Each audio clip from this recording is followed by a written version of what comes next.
Subscribe to our YouTube channel and press the bell icon to get the latest updates.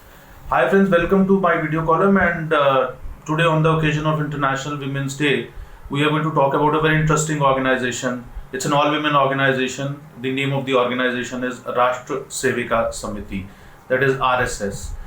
Many people call it, the women wing of RSS. Many people call it an offshoot of Rashtriya Swayamsevak Sangh.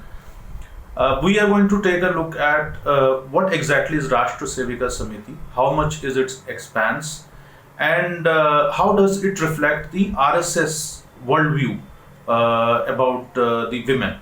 Because we know that very often the detractors of RSS have often criticized it for being a patriarchal society. So today we are going to look at what does RSS actually stand for as far as women are concerned, and how the RSS worldview about women is manifested through this organization called Rashtra Sevika Samiti. So the structure of the organization, Rashtra Sevika Samiti, is quite similar to RSS. Like the RSS has Satsang Chalak as the chief mentor. So similarly, the Rashtra Sevika Samiti also has a Sanchalika, which is called Pramukh Sanchalika. And the organization, as we know, that RSS was set up in 1925, and in 1936, Lakshmibai Kelkar set up Rashtra Sevika Samiti. Lakshmibai Kelkar was also popularly known as Mosiji. She became the first Pramukh Sanchalika of Rashtra Sevika Samiti, and she remained at she carried forward with that responsibility till 1978. Now the story of Lakshmibai Kelkar is also very interesting. She got widowed at a very young age, and when she then she had several rounds of talks with Dr. Hedgewar, who had founded Dr. Keshav Balirav Hedgewar, who had founded the RSS. So after having these several rounds of discussions with her, then she had founded this organization Rashtra Sevika Samiti, because she wanted that women should also come forward and participate in social work, social reforms. And you can say that she adopted the form and to a large extent content of the Rashtriya Swayamsevak Sangh, but gradually over a period of time, Rashtra Sevika Samiti has developed its own methodology. It also holds a daily shakha. It has shakhas varying anywhere between 3,000 to 5,000. It has presence in all the subdivisions in the country, and on its shakhas, they also play physical games. But it is an all-women organization, and they sing patriotic songs. So just like the Rashtriya Swayamsevak Sangh, it imparts certain cultural values, certain moral values to its volunteers. Similarly, the Rashtra Sevika Samiti also does it. It also runs about 1,000 welfare projects, in which there are several schools and other educational institutions also. Apart from that, it also holds training camps, just like the Rashtriya Swayamsevak Sangh does. There are 3 training camps which are held. They are generally held all over the country, including at its headquarters, which is in Nagpur. So the camps are of about, you can say, 15 days each, and they're generally held between May and June. The part of the curriculum is they teach them self-defense.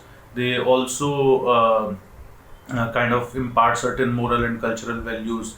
And largely the ideal of the Rashtra Sevika Samiti through its activities is, officially they say that Samiti teaches its members 3 ideal: Matratva, Kartratva, and Netritva. So if I broadly translate it into English, then it is the Samiti, Rashtra Sevika Samiti, teaches its members or volunteers 3 ideals: universal motherhood, efficiency and social activism, and leadership. And so Rashtra Sevika Samiti has been on the forefront of several social reform activities. It keeps generally a low profile, and they also have their full-time workers. They are called, like in Rashtriya Swayamsevak Sangh, they call Pracharaks. So these are Pracharikas. And already there are about 52 full-time workers with them. So, so we can say, that Rashtra Sevika Samiti has been able to have a pan-India network now, and it has worked very quietly, keeping very low profile, but it is able to make impact through its welfare activities also. According to its official data, around 10,000 women attend its training camps, which are held at different places. So you can see that they are touching large number of women, and they have also formed about 450 self-help groups. Apart from that, there are certain health activities also which they are carrying.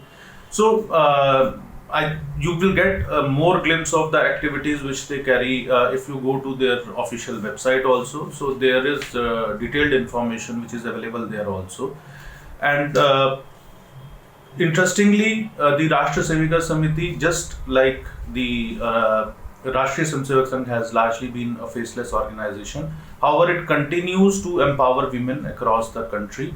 And now I quote from Mr. Sunil Ambekar, who is a senior RSS Pracharak. He had come out with a book some time back, the RSS Roadmaps for 21st Century. He is also the Akhil Bharatiya Sah Prachar Pramukh, which broadly means that he is a deputy chief of the Rashtriya Swayamsevak Sangh's media relations wing.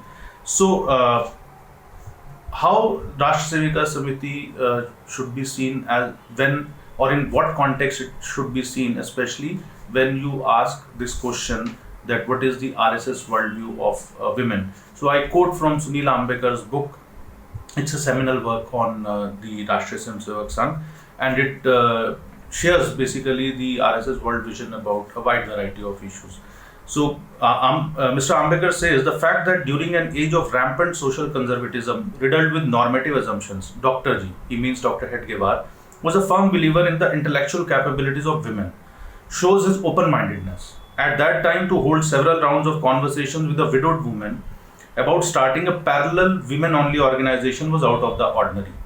Dr. G explained, again, that he meant Dr. Hedgewar, explained the Sangh's beliefs, methods, objectives, and other technical details to Mausi Kelkar, that is Lakshmi Bai Kelkar. As a result, Sevika Samiti was formed after adopting the form and content of the Sangh for Women. So that's basically all from my side, and I once again congratulate all the women for International Women Day, and I hope that truly we would be able to empower the women in our society. Thank you.